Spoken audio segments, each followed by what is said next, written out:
Hello, hello. I thought it would be good to introduce some songs that actually had a melody line in the stream this week. Not just like straight up, uh, like death metal or whatever. I feel like we've had a lot of intense stuff the past couple weeks, so I wanted to go for some not lighter fare. It's still interesting drum stuff, but stuff that's not so much on the double bass and the crazy stuff and the discordant melodies and stuff. Hello, hello. Um, yeah, I wanted to go back to like some older things that I haven't played in ages and ages and ages, but um, that I really love regardless. I don't have a ton on the docket, but it's a couple really good ones, a couple kind of longer ones, but yeah, a little bit more peppy for these dark days when the sun goes down so early. Again, the great thing about this is, if you have like a seasonal affective disorder thing, this is like starting to be that time of the year where you just wake up every morning and you're like, "Oh my god, I don't want to be conscious." like um but the great thing is that I have a lot more control over the lighting in this room, which has actually made my life much easier. Again, the only thing I haven't really worked out tech wise is why, unless I mess with this webcam, why is it that I go from like looking like I have leprosy to looking like I'm an Oompa Loompa, depending on like where I'm sitting? Like right now, I'm in Oompa Loompa mode, and now I'm in leprosy mode. Like I'm just, and I wonder. Yeah, there we go. I can make myself switch back and forth. That's interesting. Yeah, there we go. I don't know how to stop it from doing that other than manually messing with the settings, but that's so distracting and gets me so out of the loop that I don't ever want to do it or take the time to do it. I feel like one of the skill sets you have to cultivate when doing this is to really make sure that you're leaving as little in the way of dead air as humanly possible. And some of these things, when I watch back a little bit of them to review them before I put them on YouTube, it's just so funny because like I'll notice like a break that I thought was like 10 seconds long will be like 35 seconds long. It'll be like 35 seconds of silence while I'm like fiddling with a chord or something. But yeah, that's a skill. It's a skill to cut down on that to any significant degree. Um, but yeah, so I'm returning to a couple of old things that I haven't played in forever. Um, the main um, difficulty with them is, I think, primarily just, as is often the case when we talk about songs on this stream, the primary difficulty is simply arrangement. Um, they're pretty much all unconventionally arranged. Like one of them, the song is basically 50% chorus.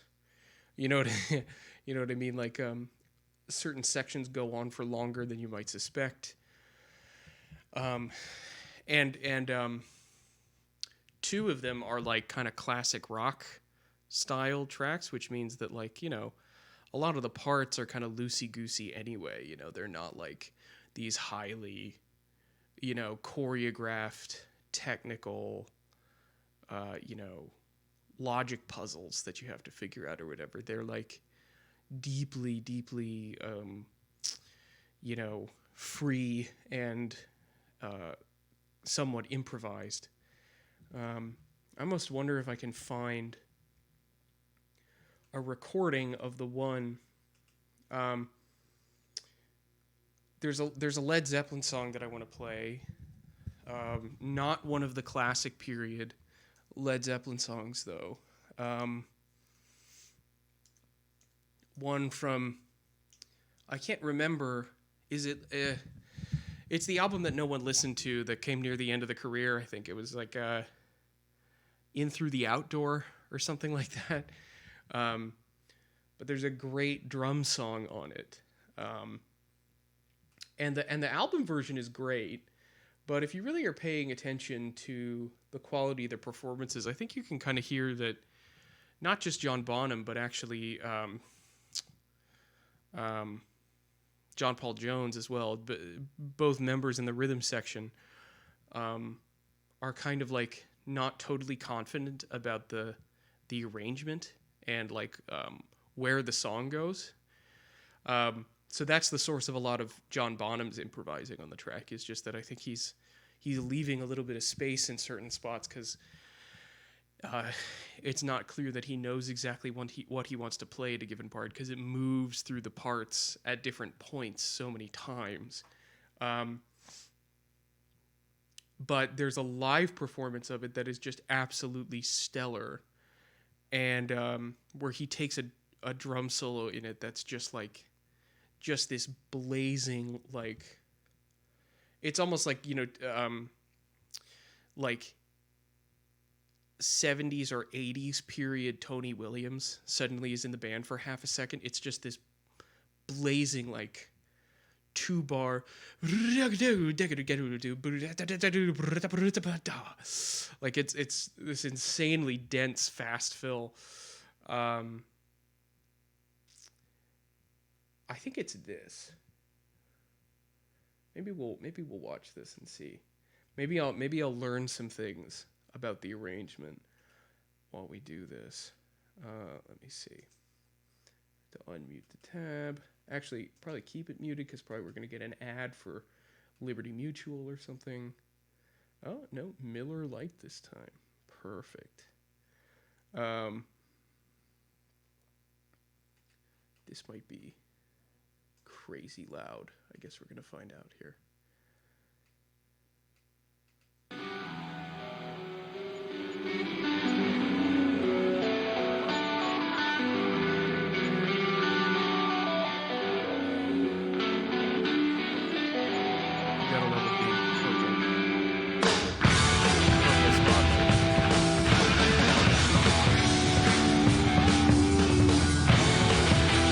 Immensely sweaty Jimmy Page there. Wow.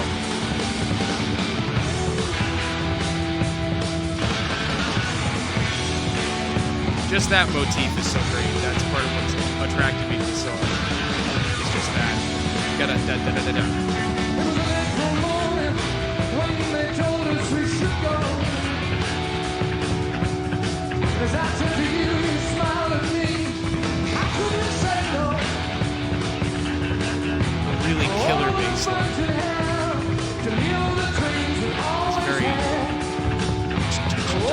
It's very percussive thing.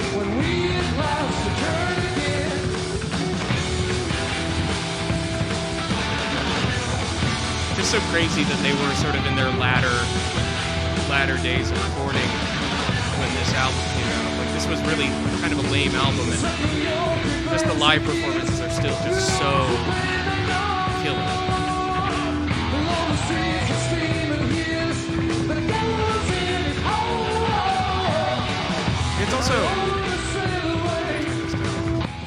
It's also cool to have a bass doing that, like, that's normally a thing you associate with the kind of percussive palm muting thing on a guitar. It's really cool to actually hear that on like a beefier instrument, because Jimmy Page is just doing Jimmy Page's thing that he always does, which is kind of like woodling around the center of the beat, just kind of like holding down the melodic part, but very loosely and sort of intentionally sloppily. So it's cool to have like the rhythm section locked into that really solid gallop feel. All of like the lower end instruments holding on to that pace. It just sounds cool. Again, it's not that the parts are the most intricate thing in the world.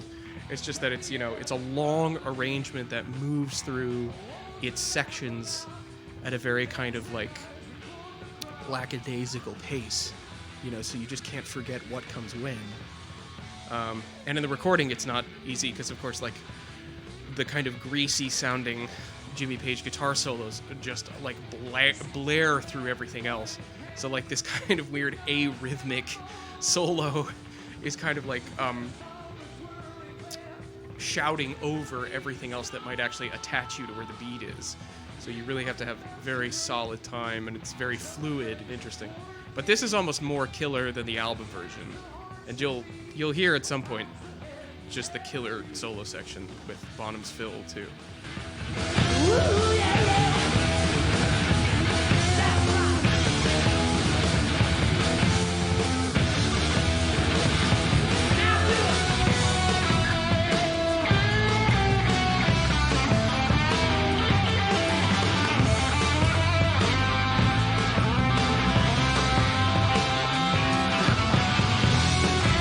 The weirdest part still hasn't come yet, which is this weird like time shift thing they do a couple of times throughout the song. It's coming up at the end of this solo section for the first time.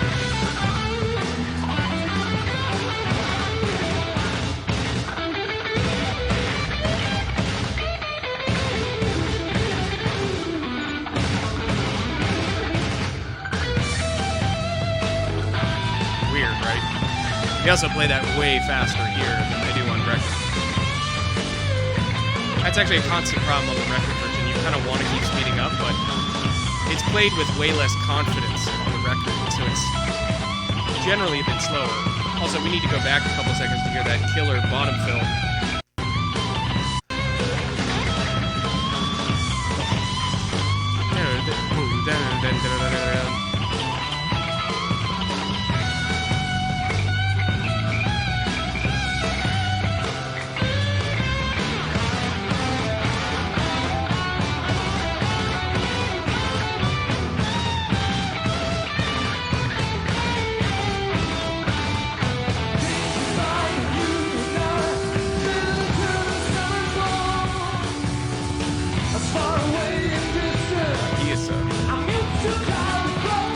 Sweat. What's going on?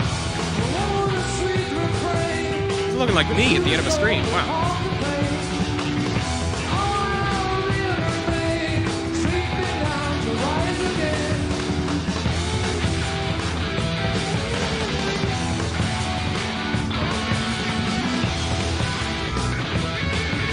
So fast. Really something.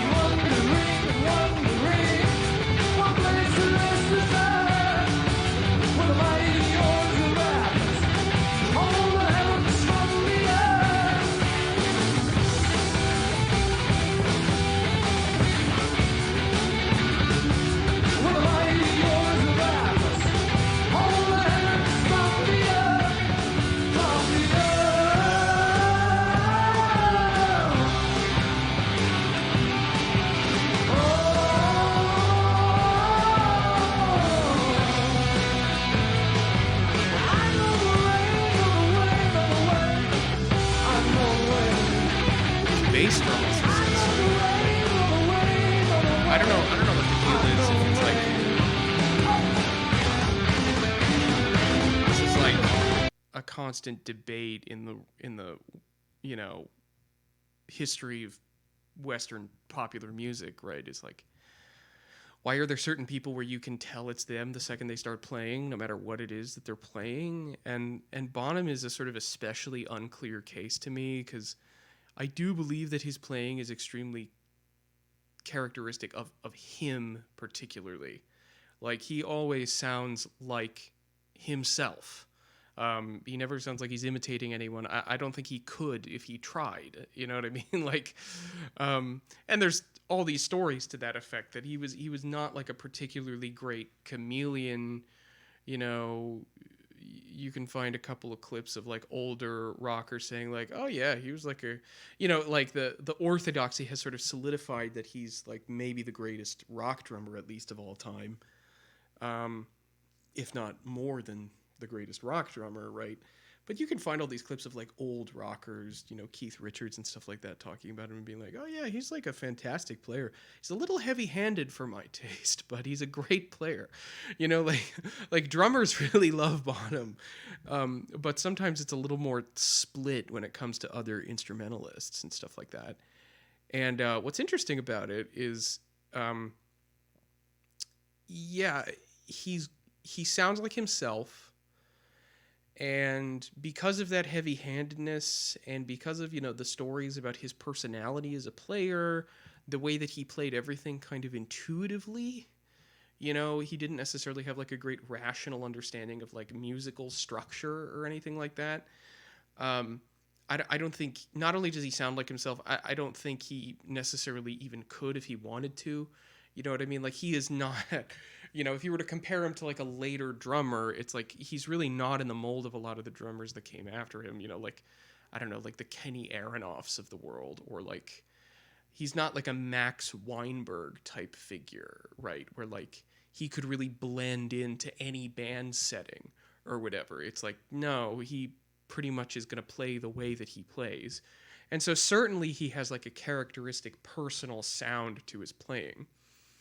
But I can't help but feel that his kits always kind of are within a certain spectrum of sound, in a way that it's not clear to me as coming from his playing, and is coming from more the way that his kit is like set up, what the drums themselves are, you know.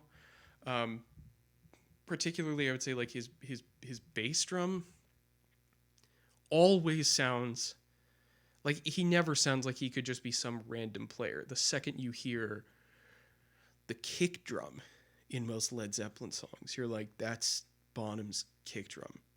And again, it's like, is it just because he's like smashing the kick drum into the floor and he's just playing so hard and he just sounds like himself and he couldn't sound any other way?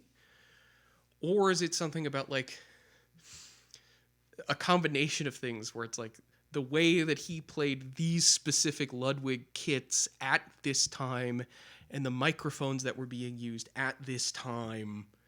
You know what I mean? It's not clear to me where like the kind of the equipment and the tech starts and where he as the player ends. And I would be willing to concede that it's all him, because I'm sure that other people were using the same fucking drums that he was using and sound nothing like him. In fact, I'm sure I've heard hundreds of songs and across hundreds of records that have very similar kits, very similar setups and vibes and the recording situation and stuff like that. And the other players probably sound nothing like him. But it's just, with drums, it's a particularly weird instrument because it's not really as much like someone's voice or something like that, where like you can really make an obvious case that intuitively makes sense, where it's like, oh, you can only sound like yourself. Drums are a little weirder. You're like a little more detached from that kind of an understanding of things, because like you sound like you, but then also the drums sound like the drums. You know what I mean? Like there's a crossover there that I think is even probably greater than like, a guitarist will only sound like a guitarist if they're using their guitar, quote unquote. I think it's more extreme with the drums because it's like this instrument, this really collection of instruments, right? They have this independent sound of their own, and you can get pretty far if you're just a decently competent player. You can get pretty far with having just like well mic'd and mixed equipment. You know what I mean? Like a Yamaha Phoenix drum kit. If you're a halfway decent player, it's like a Yamaha Phoenix drum kit. If your time is good, it doesn't matter what skill level you're at beyond having good time. It's like the Yamaha Phoenix kit is always going to sound awesome. You know what I mean? And it's like a Craigslist kit with broken heads that's unrestored is pretty much always going to sound like that, no matter who you are, right? And if you're like Benny Greb or something, right, where there's those amazing videos of him playing like a children's like SpongeBob drum kit and making it sound just like absolutely killer. Like there's certainly that level of talent, but in terms of like a pop music context where the sound of the percussion is going to be like, nothing's going to get too experimental on the kit, right? Nothing's going to get too crazy or out of whack. It's like you're always going to have a big, loud, cracking snare, a big, boomy bass drum with some click to it for definition, right? You're going to need, like there's a very narrow band of sounds, really, at the end of the day, you know? And so how much of it is down to you as a player just being able to like extract the sound out of that, you know? I don't know. Maybe it's 50-50, maybe it's 60-40, you know, equipment versus person. I don't know. Maybe it's 90-10. You know, the person's just really important and you can play whatever you want. Like, I'm open to any answer, but it's just like it's a weirdly irresolvable question because no one else is even able to like imitate Bonham. You know what I mean? It's like no one else now, right, in all these decades after, has really figured out a formula to like copying him. I feel like other drummers, they've been successfully copied, but he is not one of them, man. It's really strange. And maybe it is that heavy-handedness. It's just in his hands or something like that. I don't know.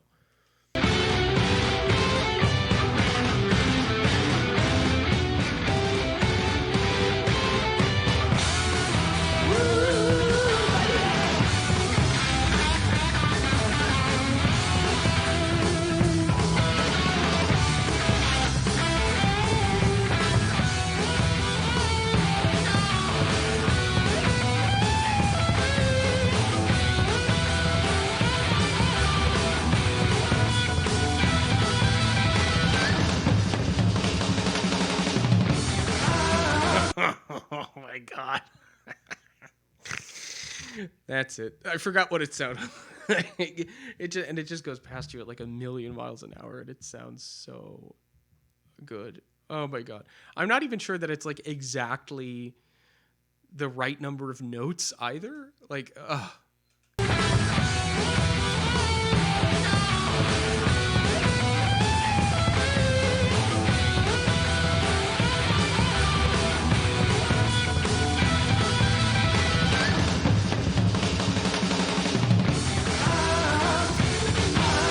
My god, I couldn't even tell you what that is.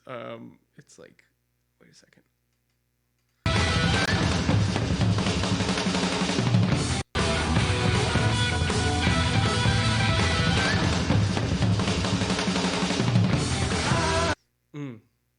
Oh my god,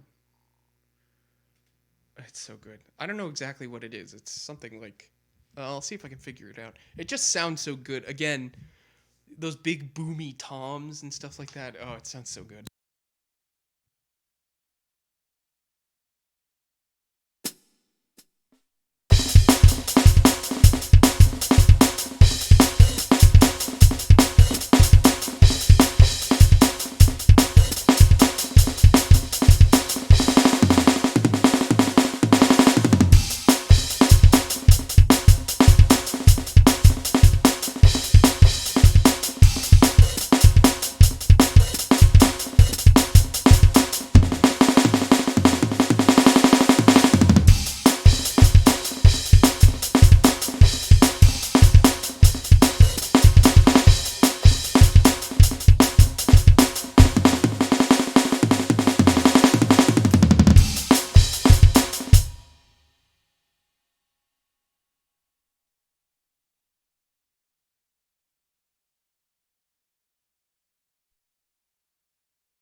There's also on the original recording, to be fair, which I've kind of been bad mouthing is like less cool than this version. It's got to be said. There's also an amazingly good, like super fast sextuplet fill at some point in the first minute or two of the song, I think. And it comes immediately after one of those repetitions of da da da da da da da da. And he just like rips this sextuplet fill. It sounds amazing. So there's good stuff all over this song, and again, it's like it's a great groove, and there's still just enough sort of freedom and jazziness in the song for it to be kind of a fun arrangement to sort of play with and stuff like that. So it's a complicated arrangement. Clearly, John Bonham thought so too, because again, you listen to the original recording, there's some like weirdness in the transitions between parts. So I don't feel too bad if I can't remember all like 11 minutes of this song, but I think I can make it sound pretty good. And yeah, it's just a fun, groovy, jazzy, funky romp. Tons of fills, just tons of cool sections. Sounds great, kind of happy sounding, you know? Thought I'd lighten it up a little bit while still having it be fun and drum oriented.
Overthinking it. Imagine that.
Wow. The the feel is so like loose and like floaty. It's actually really great. Like it feels really wonderful to play because actually the at least for me the transition points of where they're slowing down and speeding up actually feel kind of in line with where my natural tendency would be to do that, but I almost feel like I've gone so far in the other direction of trying to train myself into being able to play to a click that it's actually like it requires almost more concentration. Happier with that after the stick drop. That was a better take. Um, okay, I'm curious about this. So, other musicians who sound only like themselves: Eddie Van Halen, yeah, Bill Ward, Cliff Burton, Geddy Lee, Eric Clapton, Neil Peart. Yeah, I mean, gosh, yeah, Eric Clapton for sure. Cliff Burton for sure. I mean, the funny thing about Cliff Burton is like, I can hear like an isolated bass track from like Ride the Lightning or something like that, and I can I can immediately tell like what the song is and like what the like I can immediately be like, oh, that's Cliff, that's Creeping Death or whatever. Like which is just like pretty rare, pretty rare for metal music. Um, it's sad, right? Because like my favorite, if I had to pick a subgenre of metal music, right, I listen to tons of power metal, and like you know the drums in power metal for the most part don't give you any they don't give you any room as a rhythm section to really cooperate because they're just fast and very repetitive.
Like it's all just that kind of stuff.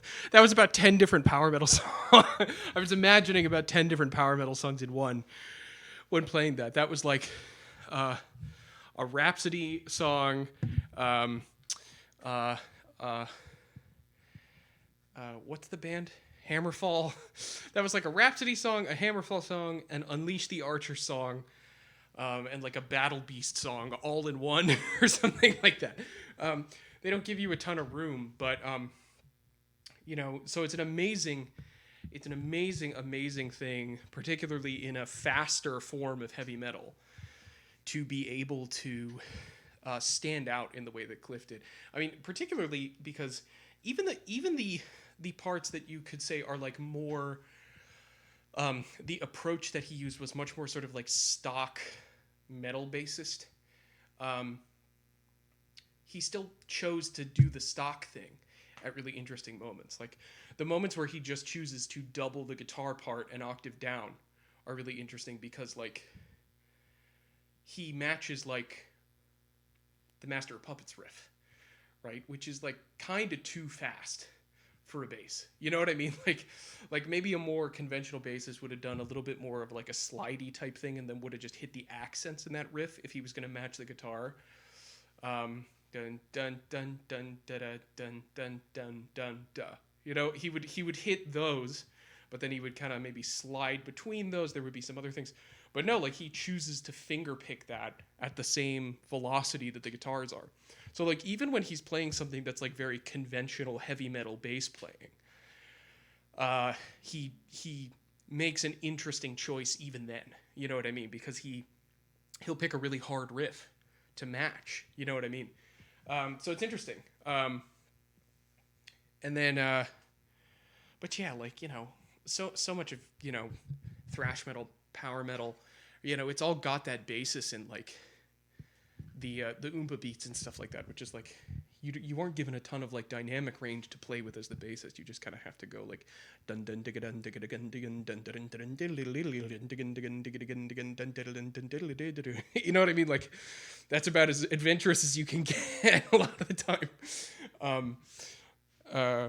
It's like there's not a ton of breathing room in a lot of this music. You know what I mean? So it's like suddenly the instruments that require you to have a very like rich soundscape can sometimes get lost in the mix because there's so much other shit going on, you know?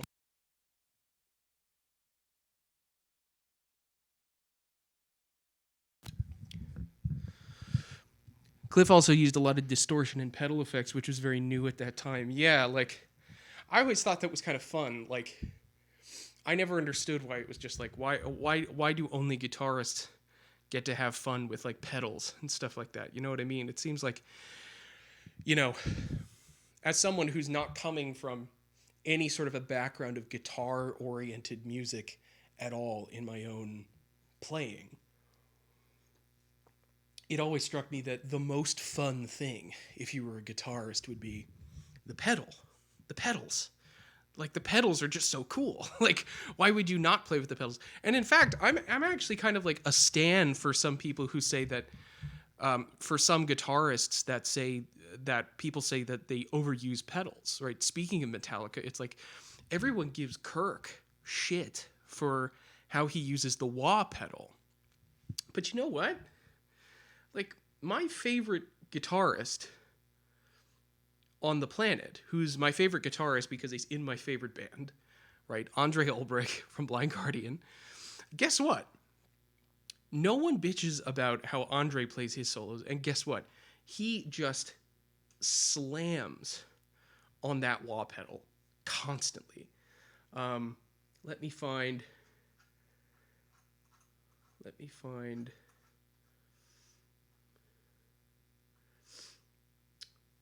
the Soul Forged.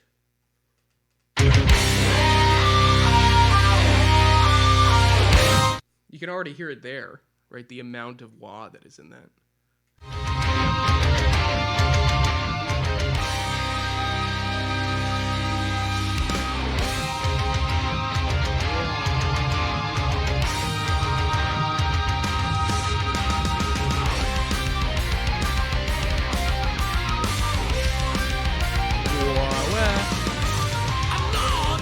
Let me find the guitar solo.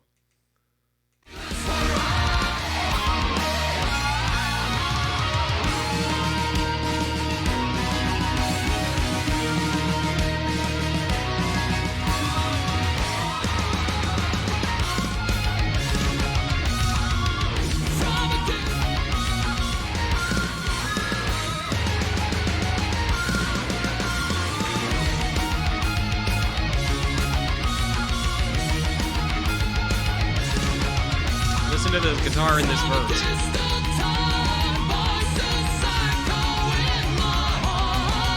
He's just, you know, he's like wahing it up back there, man. I mean, he's like one of the adults in a Charlie Brown special. He's just wah, you know. It's like yeah, and that's like multiple layers of stuff. Chorus, yeah, octave and wah. Yeah, it's like, you know, the amount of layering, particularly on that album, is just off the wall. But even when you off the wall, but even on live recordings, I mean, he's just like slamming on that wah pedal, you know. And guess what? You're getting a lot of dynamic range out of it, you know. And you know, Kirk's thing, you know, is very different than that. But he similarly just is always on his wah pedal for leads.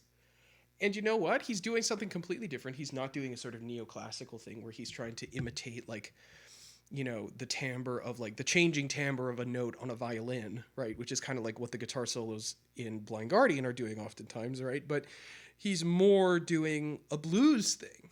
And so, yeah, it's a great tool, you know? And you know, similarly, it's like Cliff with his distortion pedal at in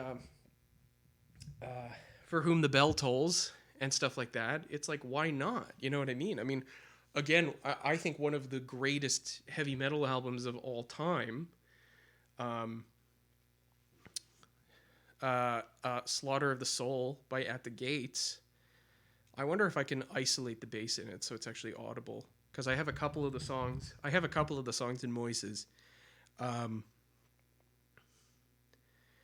That whole album, like it, you know, it's not even just like a For Whom the Bell Tolls situation where like it's plugged into a pedal for like a section. It's like that whole album, both the guitars and the bass are plugged into the Boss HM2. Let me see. To get that buzzsaw sound.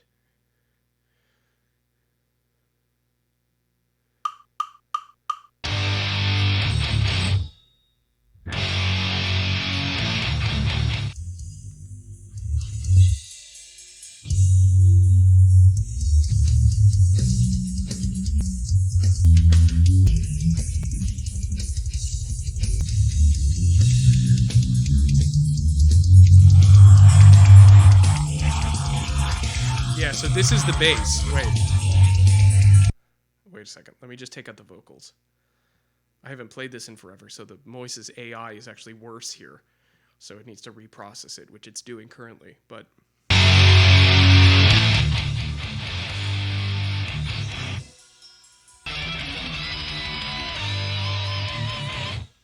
listen for the end of this section. There's a little bass drum feature thing. Let me take the drums out, actually.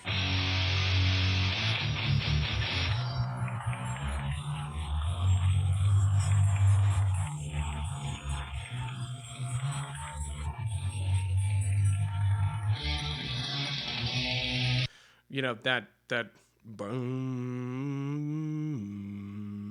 it sounds so trebly and grainy because it's plugged into a Boss HM2. It's like there's such a good case to be made for like treat all of the guitars as like separate instruments, right? If they all need to be directed at one sound, right? Like Slaughter of the Soul is a very unjazzy record, right? Like, you know, that was before it was, you know, common practice to even use metronomes in a recording studio. So it's like they were doing everything raw. And the point was to still have it be as precise, surgically precise as possible. And so they were going for like a really focused sound. So the bass sounds like the guitars. They're all plugged into the same like pedals, right? But then, like, you know, Metallica is a great case where it's like there's also times where you should actually separate them out, have the guitar and the bass sound vastly different, right? Like plug it into a distortion pedal in a way that makes the bass sound really alien and weird. You know what I mean? Like there's tons of use cases musically for treating these things as separate instruments. And weirdly, actually, I don't think I've talked about this on stream, but I remember when I started this thing back whenever the hell I started this, one of the things I wanted to do was talk about this, and I just like completely forgot about it until right now. One of the only sub-disciplines within heavy metal that has gotten this is technical death metal, right? Because that has the highest concentration of like hyper talented bass players. Like half of those guys are using a fretless, right? So it's got this slidey, weird jazz sound, and it's usually really audible in the mix, right? And it's like, that's a great example where it's like, there's no excuse for a bass to be inaudible in heavy metal music because there is no more busy, complicated music than technical death metal. And you can hear bass clear as day in most of those albums. Partially because the playing is great, so they're not trying to bury it, right? So part of this is a talent pool thing, right? I think a lot of the bassists in a lot of these bands are just frustrated guitarists, And so they want to bury their sound because maybe they're not the greatest bass players in the world. But like, again, the technical death metal guys, you know, if their bass is audible and they're as good as they are, it's like you should be able to expect that standard from other people. You know what I mean? I mean, not to put it that way, but it's like, the guy who's in the power metal band Stradivarius. He's some South American guy. I can't remember his name. He's like an amazing player, but because he's in a power metal band, he's like totally inaudible. You know what I mean? So it's not like there's like a total lack of talented guys in the rhythm sections in these bands. Like they can probably hold the spotlight. You know what I mean? I mean, that was the case with the last guy who was in Dragon Force, right? He was like a frustrated guitarist, but he was actually like a really pretty competent bass player. And like I remember on Reaching to Infinity, which is a kind of latter day unappreciated Dragon Force album from like 2018 or something like that, he gets like a little bass feature solo thing in one of the songs, and it's actually like it's very musical. It's very well put together. It's very like lyrical sounding and sing-songy. It's like a beautiful little section. So a lot of these guys, they can handle it. It's just you need to treat them like an actual rock rhythm section as opposed to this total travesty in the world of heavy metal, which is like it's specifically heavy metal where like you can't hear the bassist. And I don't know why, because like there's no reason not to. You know what I mean? Like again, like, you know, it's got its basis in rock music, and like stretching back to the earliest days of rock music, it's like the rhythm section is a really profoundly important idea in rock music. So why is it that on every modern heavy metal album, the drums are so loud that there's almost not even any dynamics anymore in a lot of the drumming? You know what I mean? Whereas it's like, you know, the bass, you can hear nothing. Like, why is it that the drums are always like...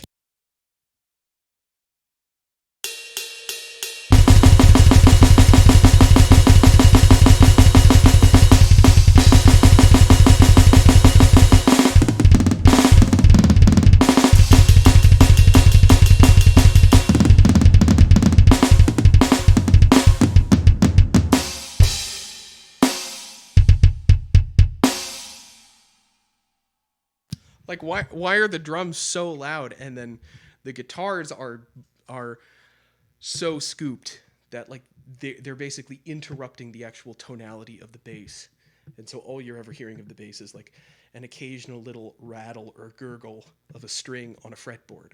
You know what I mean? It's just like so crazy. Like we're in a world where like the drums on these albums are so loud, and yet like that's only half the rhythm section. Like it's just such an odd way that it's developed. But yeah. What else am I gonna play? I guess I'm happy with that Led Zeppelin take. The truth is, there's not really a fantastic way to like totally perfectly play that unless I were to go in ahead of time and manually program a click track, just because of how slidey the tempo fluctuations are. But I mostly got the arrangement. I forgot one of the repeats of that odd time section, that. But I caught that, I think, within a beat or two and caught up to it. So I'm pretty happy with that. So I think I'm going to move on. You know what? I'm going to let this next one speak for itself, because if we weren't living in Hell World, I would not need to introduce this song because everyone would know what it is. Yeah.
I love that song because the drum part, Keith Moon's drum part, is almost a non-drum part. It's almost not a part. Um, it moves so strangely. It's just so interesting.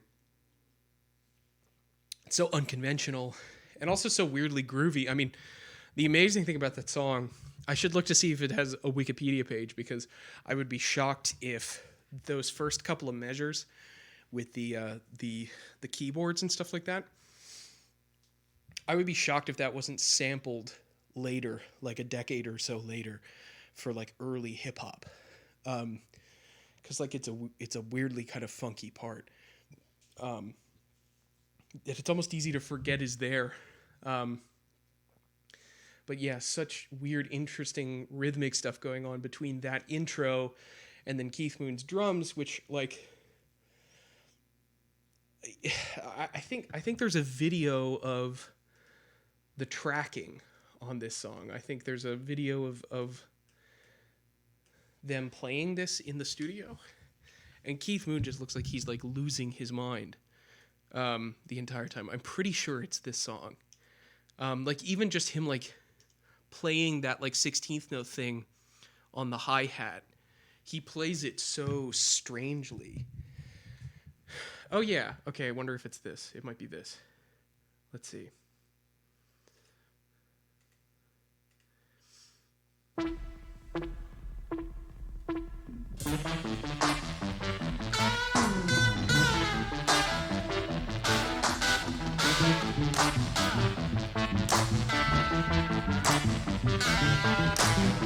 god, I guess this was upscaled to HD, because holy shit, this looks so good.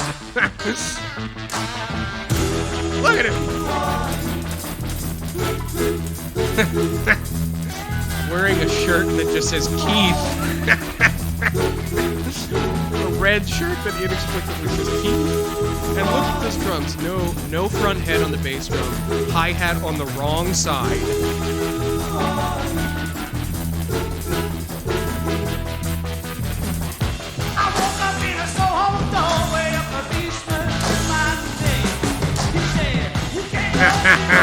He's got duct tape around his forehead so that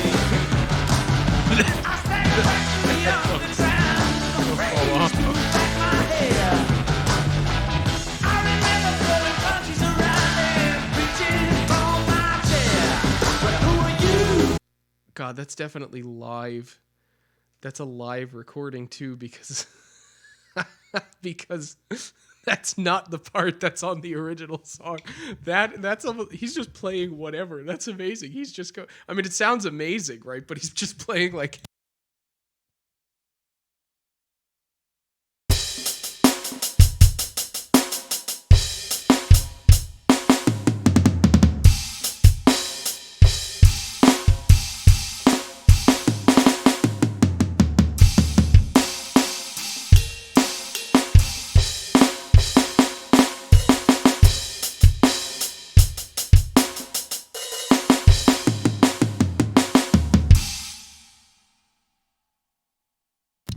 You know, everyone makes fun of all those Lars fills where he just like goes between the snare and like another random surface on the kit. But man, you know, that's a rock legacy stretching back to Keith Moon, man. All those Lars fills are just in the same legacy.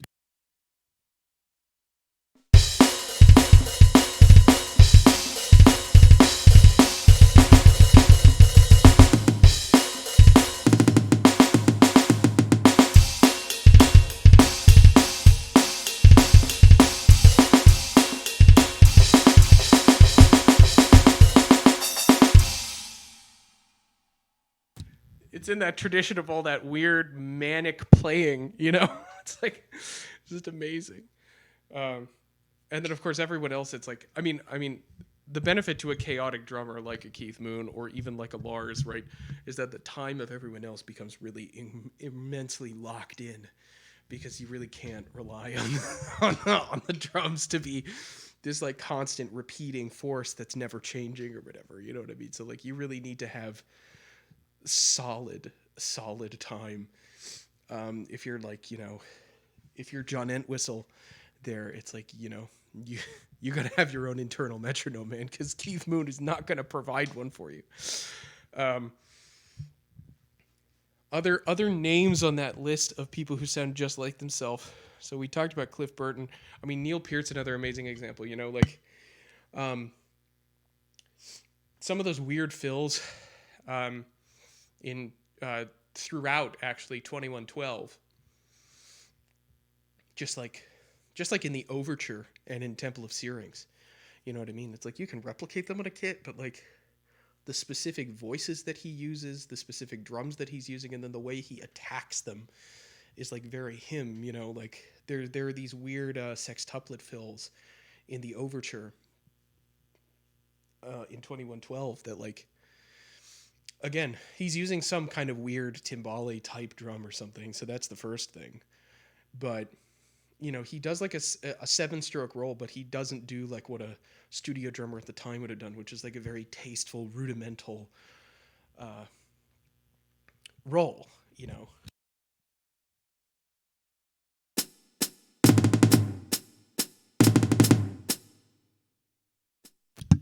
And if you know 2112, you probably know exactly the part that I'm talking about. He doesn't do that. He does a single stroke roll, and you can actually tell on the record, and it's so crisp sounding. And it just sounds exactly like him, just the way the quarter note accents in between all these busy sextuplets are. It's so identifiably him.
Just the way he choreographs things is like, it's just very particular to him. Now I'm actually in the mood to play some Rush. Wonder if I can find something. Oh, here we go.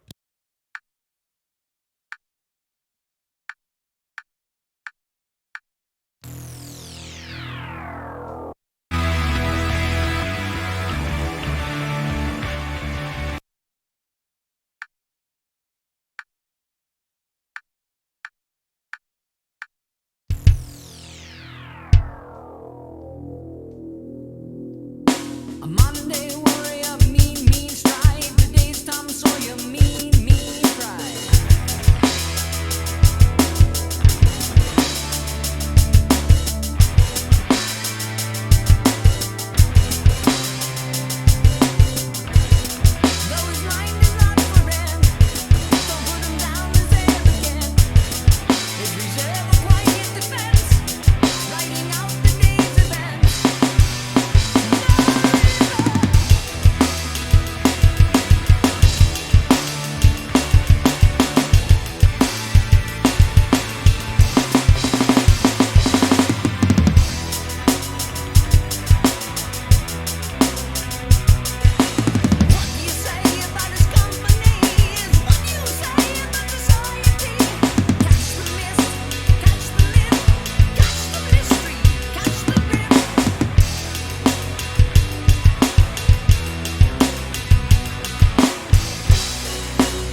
It's hard not to get behind in the back half of that song. Oh my. Wait, let's try that again. A Monday warrior, mean strike. Today's Tom Sawyer, mean.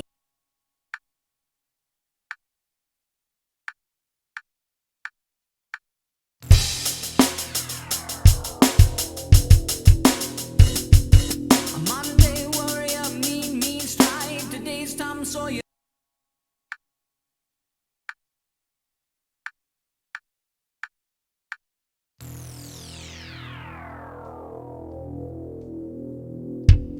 A Monday warrior, mean strike.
Yeah, that was better. Second time around. It's still interesting. It's hard to come out of the drum solos. Not so much the part immediately after where you're doing that kind of weird variation on "No, his mind is not for rent," where you kind of you turn the beat around on it basically. That's actually not that hard. It's like you get through that and you're like, oh, I'm home free. But actually, you have that big drum fill that's kind of unison with the guitar and the bass. Da da da da da da da da da. And it's actually making sure that you don't speed up that fill at all. And the temptation whenever I play it is always to make that fill really busy, which of course ups the risk that you rush it a little bit. But the funny part is if you listen to it on the album, it feels like this big climax because you've come out of the drum solos and you're about to come back into this big victorious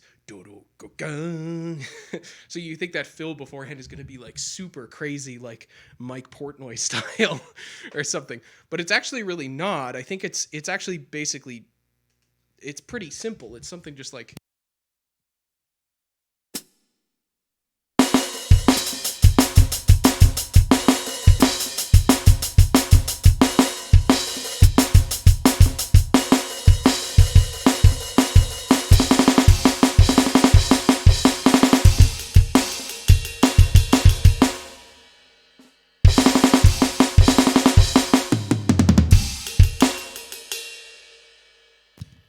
something like that. But my temptation is always just to like blast my way through that.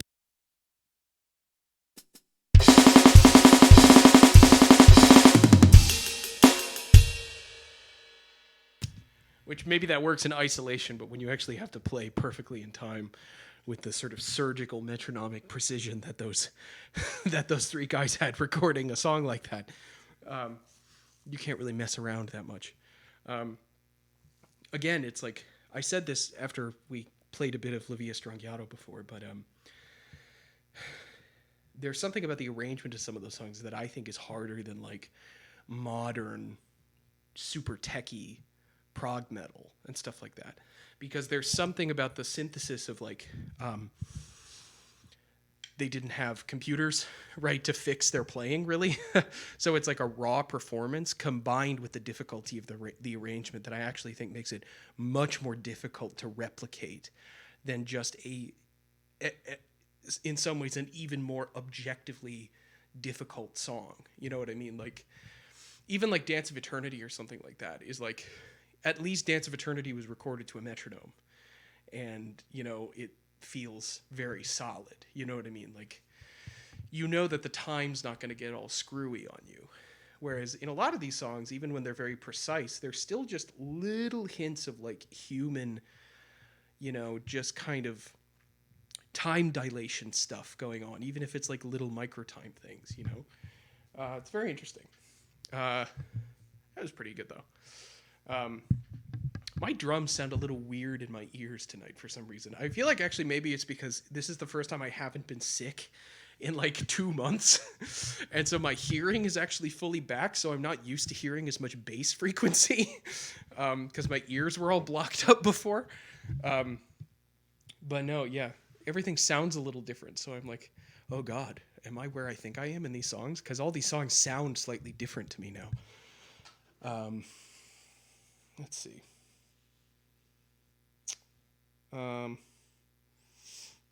Let's see. I wonder if I can do, now that I'm not sick, actually, let's try Spirit of Radio again. It's been ages since I played that, and I feel like that was I never quite got that. Let me just see if I can get it. I have to see how loud this is. Maybe mess with the volume. But we'll see if we can do this.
I think that was much more solid than the last time we tried it.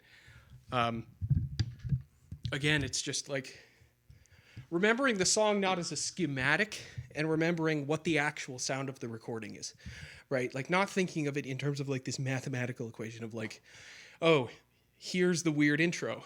Here's what the first verse sounds like. Here's the weird reggae part, right? Not remembering it in this schematic way, but remembering it in literally the sense of like, hey, remember he plays that fill coming back into the reggae part really aggressively. With both hands on a tom and a snare, he goes, ga, ga, ga, ga, ga, full volume, right? And like, what does that feel like? What does the time feel there? Does he play it perfectly on, or is he a little behind, right? Like, so there's still little micro time things there. But again, I think the solution to that would just be if you really want to nail it with the original recording underneath it, rather than like re-recording the guitar parts with like friends and stuff like that, the best you're going to do is like go through and program the click. Literally sit there and tap out the quarter notes in like Pro Tools and then get the feel exactly down, practicing it with the click so that you can play it without. But yeah, that was two fun melodic Rush songs that are just fun and happy, right? Rather than evil sounding. Although I do have one evil sounding song. I want to return to the final Opeth song that we haven't played. But between then and now, there's also a Dream Theater song, so I might do that first. Yeah, I don't know. I feel like I don't have a lot to say today. This time around the holidays is like very busy. There's just a lot of shit going on. So I don't have like a ton of insightful stuff to say, but now the point about the bassists in like really extreme technical like death metal is I think actually an interesting thing to explore. I would probably need to collect some examples of this, but I think there's a group called, you know what, I think I actually have their name somewhere on my phone. I think I actually have a list of a couple of groups like this because I just found it so fascinating when I realized that all of the tech death bassists were like really good. Because I just wanted to make sure I remembered all of these interesting names. Because of course they have like insane names most of the time. Defeated Sanity. I think the band is Defeated Sanity. I think they're maybe like a French band. And the bass playing is insane. It sounds to me like a fretless. I'm not totally sure. There's also this other band that released like a live recording video of one of their songs. They're called First Fragment. And they have like a live playthrough of one of their songs. And the bass is so loud on it. And it sounds so good. Let me see. Let me see if I can find it. It might be this. Switch and save $652. Liberty Mutual. It's okay. There's enough for everyone.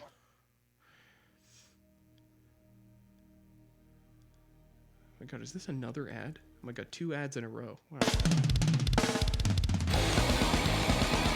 Yeah, this is the one. Yeah, and they're like French or Quebecois or something like that. And this is actually different from the version of the song that's on their album, but listen to this bass playing.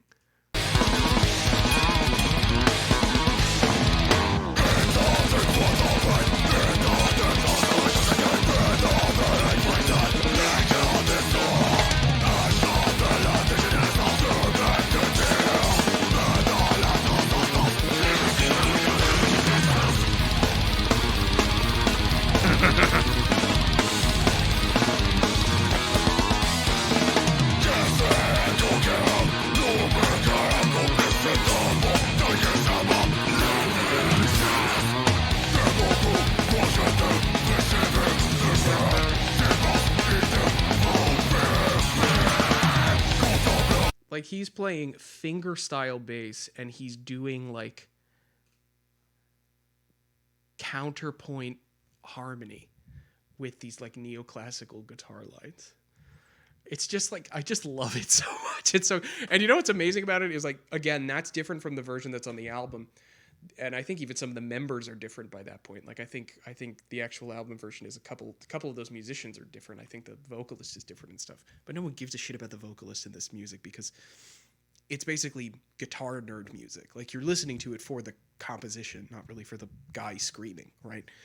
But like the version on the album sounds way different and is a little like cleaner. That's like a weird like post-album release like studio production version.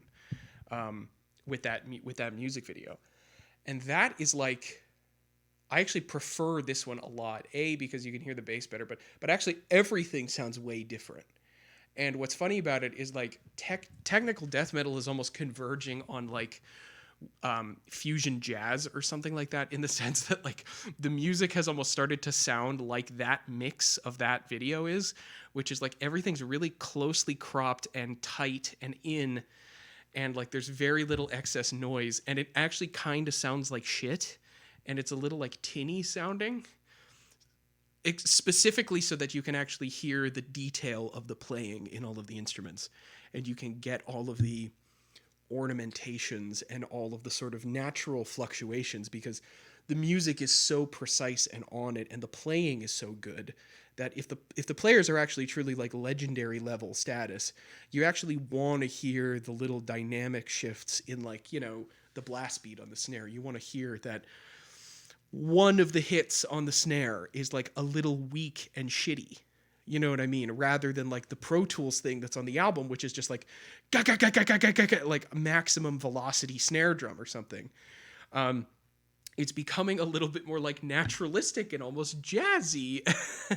and it seems like there's more and more of that in like the super techie, like neoclassically inspired death metal music. 6-string fretless a la Les Claypool.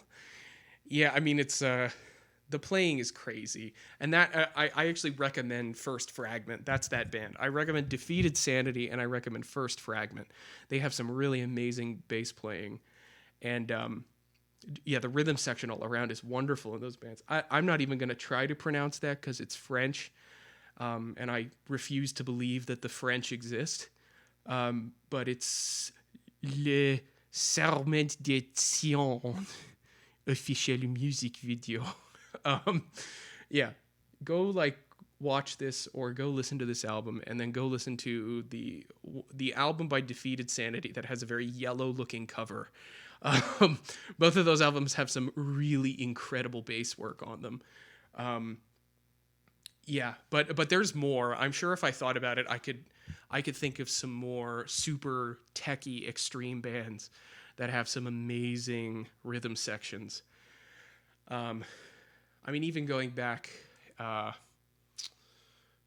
all the way back to like Necrophagist. I mean, the stuff from like I think the 90s and the early 2000s. Some of that stuff is like just the neoclassical playing where you can really hear all the instruments. There's some phenomenal bass playing, and the mix is really clean. It's not overly busy. You know, it's like I keep thinking about like there's this new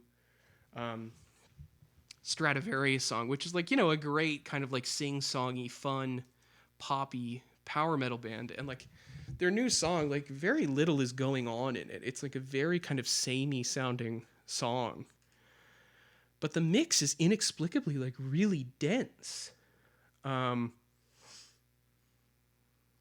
Which one is it? I think it's this one. When you live with moderate to severe Crohn's disease. Oh God, Crohn's disease.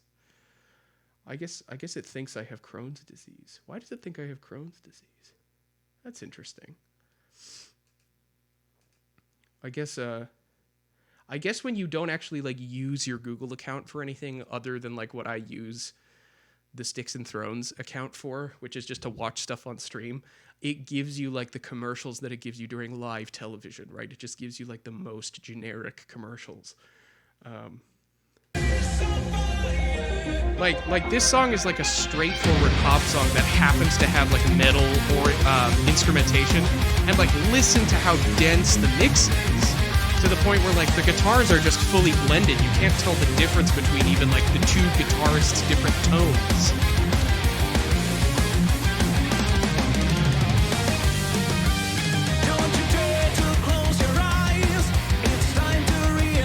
You know what I mean? It's like, it's one of these classic, you know, stadium rock, power metal, mid-tempo songs where it's like a one note riff, and like they're hitting this one note, and it's like, it's so bassy, like, you know what I mean? So you can't tell the difference between, there's, you know, 3 guitars and a keyboard going on, and drums and a singer. It's like, and basically 3 of those instruments, which is both of those guitars and the drums, are effectively, or the 4 of those instruments, right? Basically the 2 guitars, the bass, and the drums are all just like blended, so that they all just sound like one big instrument, which I get it. It's like a wall of sound thing. It's cool.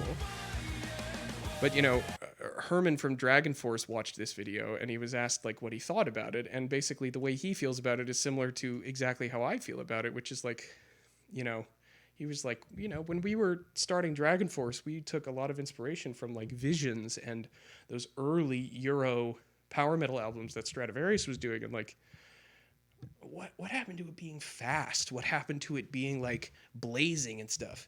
And instead they've kind of sacrificed it for this, again, this kind of stadium rock sound of like really big booming instruments. And there's almost an upper limit on how fast you can play with that, because it starts to sound too boomy and big and messy, and you would need to reduce the sound and make everything sound a little bit smaller, you know, or else you kind of end up with a little bit like Angra syndrome, where like I think it's almost impossible to listen to an Angra album all the way through, because even though it's amazing playing and it's like totally mind-blowing, and even though the songs are really great, like the songs are really masterfully written most of the time, it's just too much going on. It's like the songs are really fast and they're really big stadium rock, perfect sounding. It's just too much. You know what I mean? It's just like you need it to sound a little bit more like Les Serments de Sion. You need it to sound a little bit more like a Frenchman gargling into a microphone for 5 minutes. There we go. Le croissant. Okay. I gotta play something else here, man. I did not think I was gonna be streaming for very long tonight, but I've gotten kind of carried away. I didn't even plan on playing Tom Sawyer or Spirit of Radio. I'm continuously adding stuff to the track list. What was I gonna do? Oh yeah, Dream Theater. Here we go. This is Pull Me Under. This is their only song that ever got radio play from their second album.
sound check this song before I did it. It's like, the mix sounds so weird without the drums. I like wasn't used to this.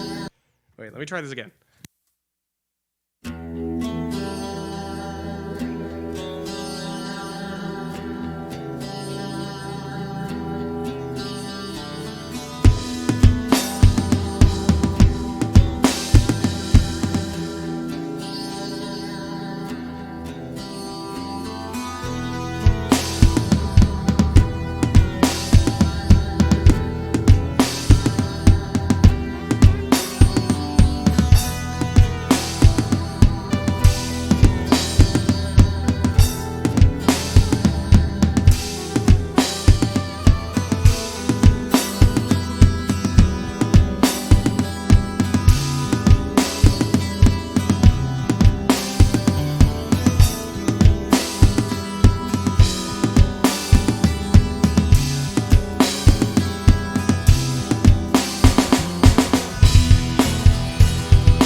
Let me figure out the quiet part of that song again. It's been a very long time since I played that.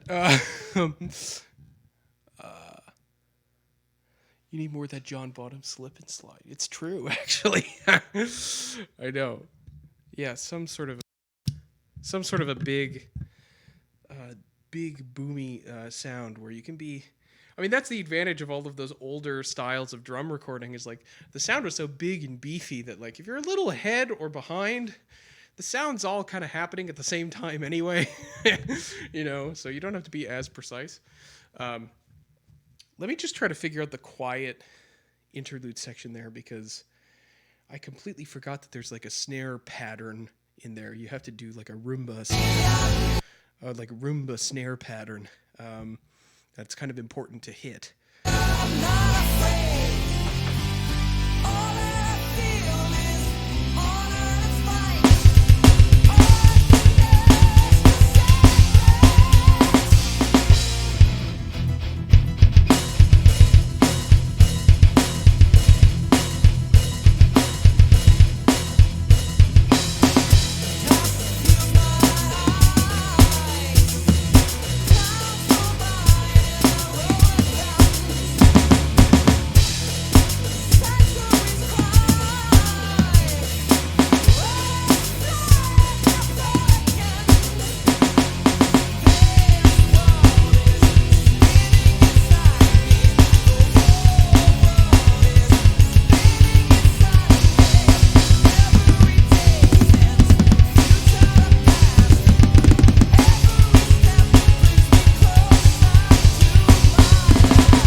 There's very little that's more fun than that weird, goofy, timed ending.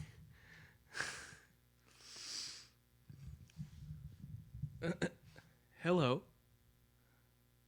Contrabastable. I like your name. I like the pun. What's your opinion on songs that are simultaneously known while being insanely obscure? I guess it depends on what you mean in order for that to not be a total paradox. Like do you have a song in mind? Like that could mean like you know the song but you don't know the band or something like that. I'm trying to think of examples of that. I mean, you have a lot of one-hit wonders like that, right? So, like,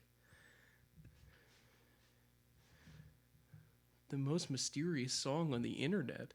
I don't know if I'm being fully trolled or not. I don't know what that is. Maybe if that's a real thing, maybe I do. I just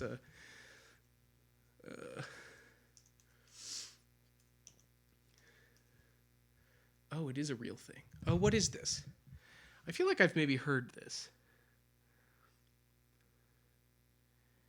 Oh my god. Okay, you may have just like opened my world to something completely new here. Wait a second. Wait a second here. Okay, I'm like fascinated now. Okay, the most mysterious song on the internet, also known as Like the Wind, Blind the Wind. Check it in, check it out. Take it in, take it out. The nickname given to a song recording most likely composed in the 1980s whose origin, author, name, and original record date are unknown. Oh my. What on earth? The song was recorded from a Norddeutscher Rundfunk broadcast. Is that a German thing? Yes, something in Hamburg, Germany.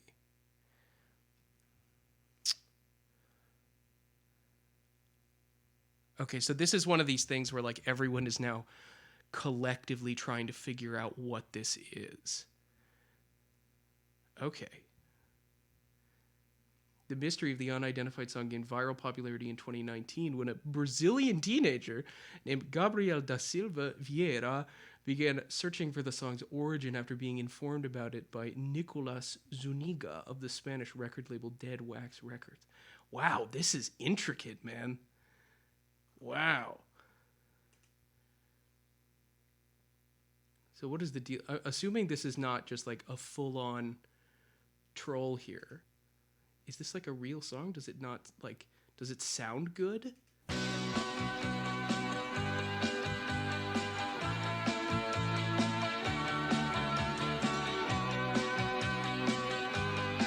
mean, it's quite nice. It's quite nice. It's like a...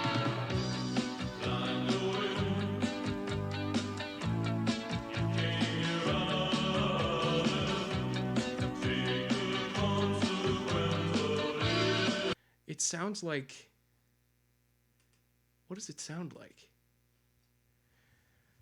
It sounds like well, it sounds like German. It sounds like German pop rock from around the 80s, I guess.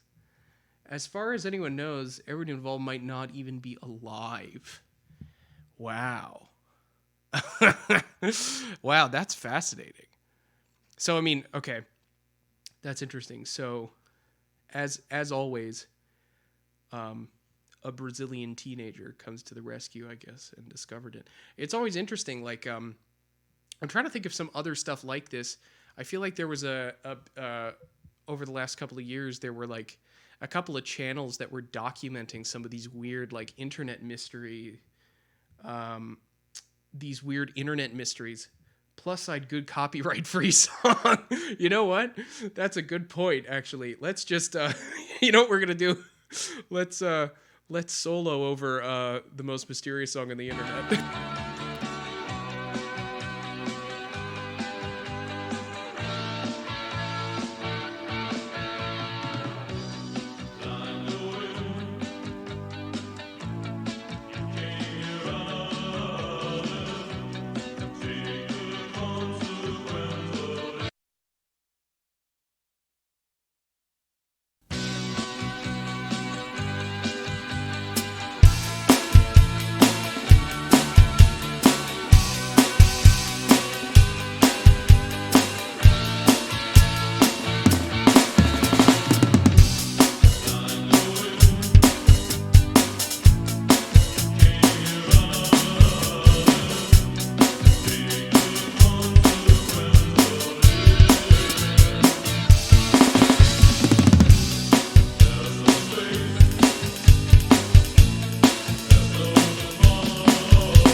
Sounds like something from the 80s. Yeah, I mean, it sounds like it would be semi-difficult to fake. And I mean, I guess if they're able to also date it to a specific time that it broadcasted on German radio in the 80s, it can't, right? It can't be some fakery from like the early 2000s or something like that, right? Like if for sure you can trace it to that period, it has to be of that time or earlier. I mean, it's interesting. It sounds like, I don't know enough about that, like, that scene at the time. I mean, I know that there was kind of like a wave of German pop, I guess, right? But like, my familiarity with like German pop music almost ends at like Kraftwerk and stuff like that, like the more early electronic music and stuff like that coming out of Germany. But it certainly sounds like something that could have existed around that time. Wow, that is totally fascinating. And, you love to see one of these things where it's like an internet mystery that is actually genuinely not yet solved, which it doesn't appear to be. Okay, I'm like looking here because I'm curious. So, okay, so this is interesting. So on November 2nd, 2021, Lydia, I would need to read this page more thoroughly to really get the best sense of it. So Lydia posted on Reddit that one of her sons found a box full of tapes that were mostly labeled as alles möglich, private labeling for all mixtapes from radio, while renovating in 2 rooms of her apartment. On one of the tapes, she found a higher quality version of the song. The list of the tape with the most mysterious song was different than previous ones, though it's speculated it's made from the same recording, having the same artifacts as the first tape. What the hell? Unless it's the more complete version is like a fake, and they completed the song with AI or something like that. I know there's like certain AIs that let you do that reasonably convincingly, I guess. Wow, that's interesting. No, it's cool to see like an internet mystery like that that's actually not solved, because like oftentimes the only way I ever hear about this stuff, because I'm like full millennial, like out of the loop, like, Gen Z has just like surpassed me in all internet knowledge and stuff like that. It's like, I only hear about these like cool internet mysteries that people have like crowdsourced their information and discovered what the answer is, like after the answer's already been found. Like, I only ever seem to see like, the video essay that someone makes where they explain like, oh yeah, here's this crazy 911 call dated to 1992, and it doesn't appear to be connected to a murder case, but it totally sounds like there's a person being murdered on the phone.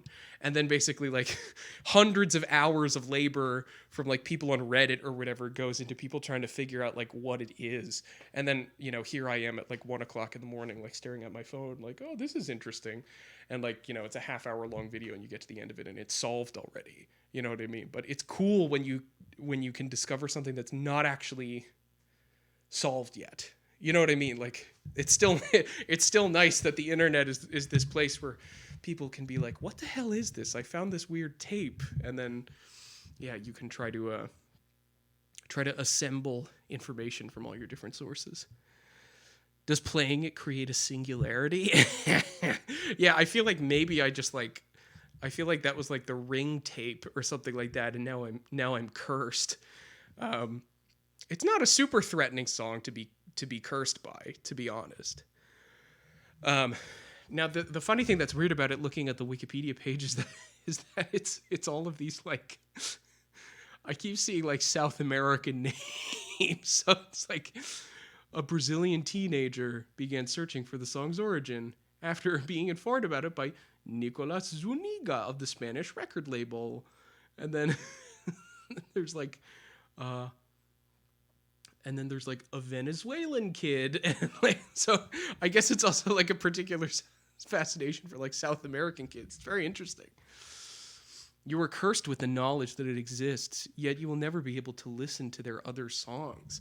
I mean, that's the funny thing. It's like a passably good song. Actually, listening to it there, I noticed that it sounds like there's actually like a legit drum part there that's not like a drum machine. Like it sounded like there was actually a real human playing the instrument there. Like about 2/3 of the way through the song, it got a little like looser and freer sounding.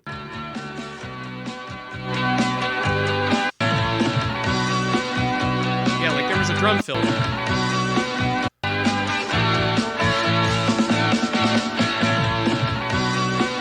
That's definitely a person playing that, because there's variation in the dynamics on the snare drum during that fill. So even if they're playing an electronic kit, you can tell that that's a person doing that and not like an early drum machine from the 80s, because the drum fill isn't like this.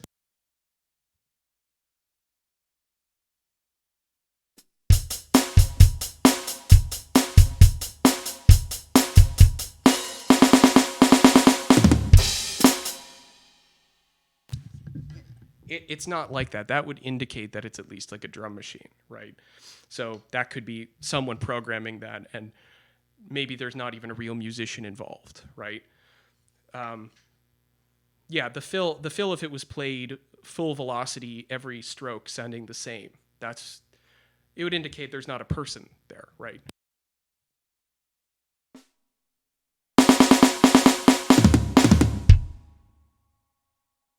But if you listen to that fill, that's not really how it sounds. It's more like this.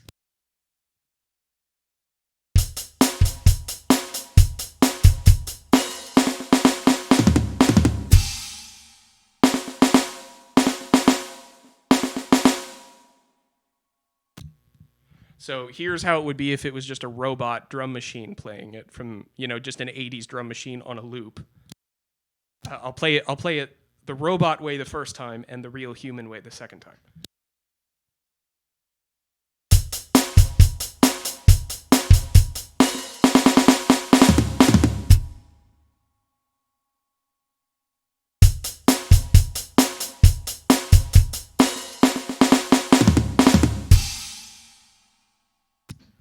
You can hear just that little variation in dynamics, right? The difference between this 1 and 2.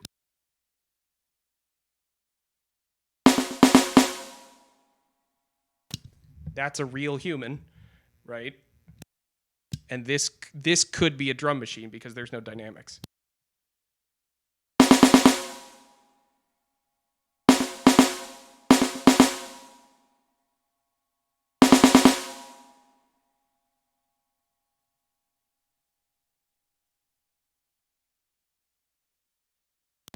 So even that's kind of a wacky little detail, because again, even if they're playing like a very primitive, Simmons pad or whatever, it's like, Bill Bruford from Yes, I think, recorded on, those electronic Simmons kits, but they wouldn't have been able to really program dynamics to that degree at that time. Let me find it again just so you can hear what I mean.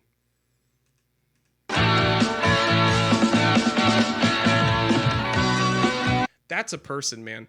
They kind of they chop together that flam. It's really like a perfectly even 4-note roll like that. If it was perfectly in time, would be like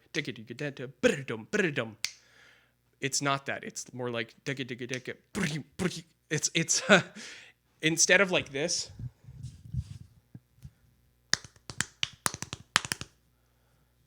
which would be like pretty much perfectly in time, it's more like this. Like they kind of crush the notes at the end of the fill.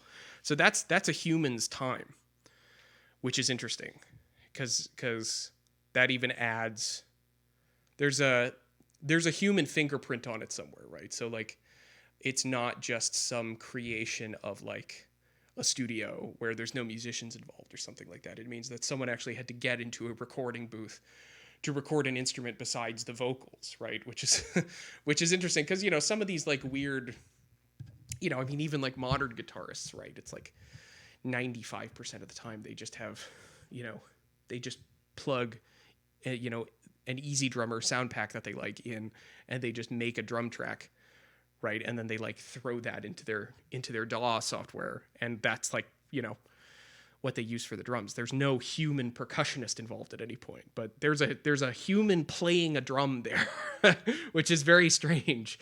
If it was just like some weird, like one-off project of some guy or something like that, you know, that sounds to me like there's more than one instrumentalist involved. There would at least be like the singer, who's probably also the guitarist, and then there's also a drummer, because it just sounds, it's a real person playing the drums, and it's competent enough that it doesn't sound like a guitarist playing. So I doubt that it's like a one-man project. I could be wrong. Wow, totally fascinating. That's gonna disturb me actually pretty greatly. Wow. God, I wonder. And I wonder if it's supposed to be in German or if it's supposed to be in English. Oh, that's all very interesting. Yeah, I'm gonna be checking that. I'm gonna be checking that Wikipedia article for more details, and probably gonna be watching a bunch of video essays, knowing my tendencies on these things. Well, thank you for introducing me to that. I mean, that's again, I love an actual unsolved internet mystery. I always seem to catch on to them too late. So that's fun. Well, okay. So we've played enough upbeat things tonight. I think I'll finish out now that I'm slightly creeped out. Now you have the power to curse other people with this. It's like the game, right? You just lost the game, right? It's like you now have access to this very potent tool for social control over others. Oh my God, yeah. Well, thank you for that, Mr. Contrabastable. I like the pun in the name. I really like that name.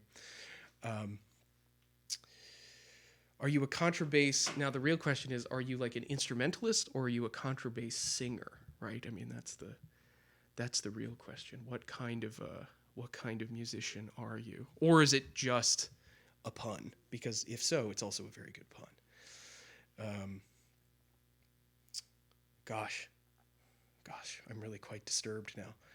It's the perfect kind of song to be creepy too, because there's nothing discordant or off about it, but it's just a little like depressed and melancholic sounding.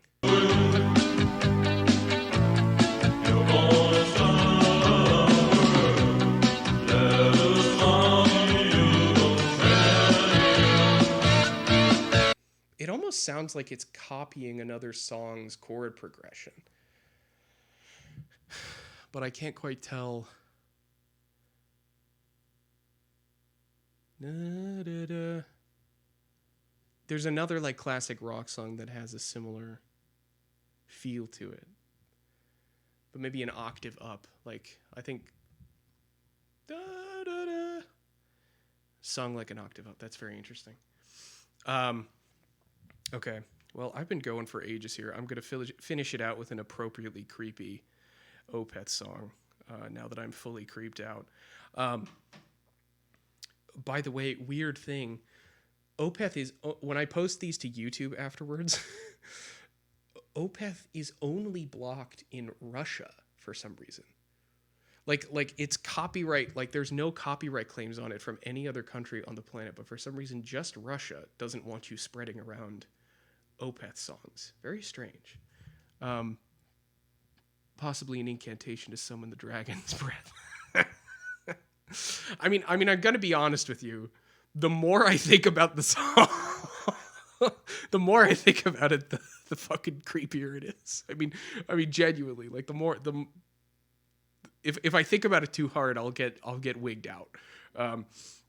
Because genuinely, I mean, like, what the hell?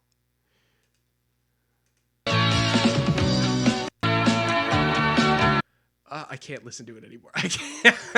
I'm gonna lose my mind if I listen to it. Oh my god. Oh, it's so weird. If it sounded like anything else, it would be less unnerving. But it's actually, it's a little like it sounds a little like lithium, like drugged out, like comfortably numb, kind of like, drugged out, sitting on a couch, staring into space. Like you feel very like sedated listening to that. It's very uncomfortable. Again, let's stick with the creepy vibe, and let's play some Opeth with some fast double bass. So I might not be able to do this. Actually, you know what? I'll solo that section and just practice that and try to get my feet up to speed before I play this, and then I'll kick into it.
Gotta watch out that the feet don't start to go unison. But speed-wise, that's as close as I'm going to be getting tonight. So might as well just go for it. Because there was no crazy fast double bass tonight, so I didn't practice using both feet to go that fast. So let's just see how good we can do here.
that was certainly the best we played that on stream, at least.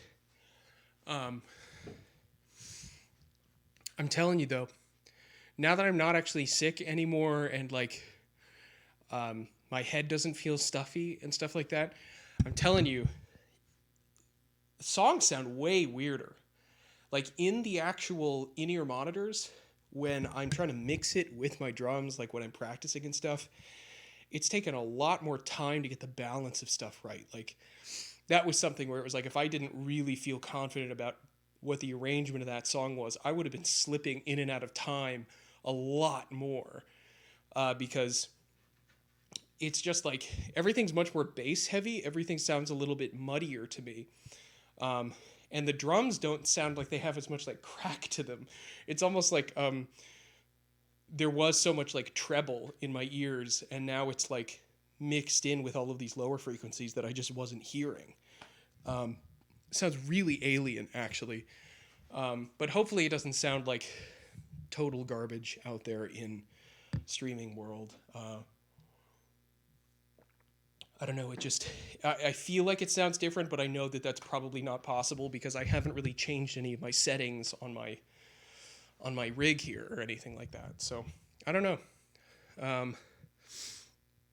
Gosh, I will tell you, I like had no clue what I was going to do today besides play a couple of songs. And it's very therapeutic to do this. I'm actually very glad that I did this. It's like, I don't know why. It's like difficult to keep the schedule, but it's definitely worth it. Like even if no one is watching, I end up having so much fun doing it that it's like it ends up totally being worth it just for like self-therapeutic purposes. Yeah, I don't know. It's nice. I'm definitely going to be researching the most mysterious song on the internet now though. God, I love an internet mystery. Gosh. And I feel like I've made my contribution, which is that there is at least a human being playing the drums. So if anyone's trying to hunt these people down who made this song, there's probably a drummer. And maybe it was a one-man band project, but I somehow doubt it. I think that was a separate musician playing the drums. Because it sounded too good and too creative to be the typical sort of like guitarist who's doing a solo project and doesn't have a drummer, but has a couple hours of studio time, and so they just need to bang out a drum track. It doesn't sound like that. It sounds like a person who at least knows what they're doing who's playing the drums. I could be wrong. Maybe this mysterious German man who's made this song is a Stevie Wonder-like character who can play all of the instruments on his own albums if he feels like, but somehow I doubt that. Yeah, so. Okay, well, that was fun. Thank you for introducing me to that. If you're still, I don't know if you're still hanging around or not, but thank you. Hope you'll join me again and tell me about more mysteries. He may have been disappeared. He may have been unpersoned, like one of Stalin's advisors or something like that. God, horrifying. Oh my God, I'm just gonna sit here and think about that if I don't pull myself away from the computer now. Cool. I don't know what I'm gonna play going forward, man. I feel like I've run through so many songs here, and I've tried to not repeat them very often as to not bore anyone. But man, I've played a lot of music. So any requests or recommendations, even from IRL people who are watching this who just have my phone number, just tell me to play something, and I'll add that to the roster to try to learn some stuff. Nirvana. Yeah, some old Nirvana tracks. That would be good. And maybe some Foo Fighters, actually. Because there's some good, both Dave Grohl and Taylor Hawkins drum parts, actually.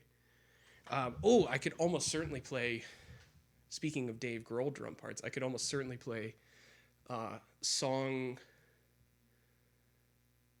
for the Dead or Song for the Deaf off of that Queens of the Stone Age album where he has that drum solo. In fact, maybe I'll play that and then I'll head out. From my memory of what it sounds like. The riff is very repetitive. It's like do do do do do do do do do do do, and it just opens with the riff and hi-hat, and then he has a little drum solo thing.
I think that's the first minute of Song for the Dead off of that album from Queens of the Stone Age with the pitchfork on the cover. Whatever it is. I know nothing about Queens of the Stone Age. All I know is that I bought that album in like 2015 because I was on Wikipedia and saw that Dave Grohl played the drums, and I was like, oh, he played the drums in not a Nirvana album context. So I was like, cool, I'll listen to that. And then that song has that drum solo at the beginning, and I was like, oh, well, he's the coolest. like they're just like, oh, he just rips that drum solo. It's so cool. It's such a weird solo too. Yeah, amazing song. So yeah, I'll probably be able to learn that. But yeah, if you think of anything else, just let me know through whatever method you deem most convenient or whatever. Thanks very much. Appreciate it. I had fun. Good night and good luck. And what is it that Walter Cronkite used to say? And that's... He said something very like presumptuous sounding. He was like, and that's the news, or like, and that's what you need to know, or something like that. All I know is G.I. Joe, and now you know, and knowing is half the battle. Goodbye.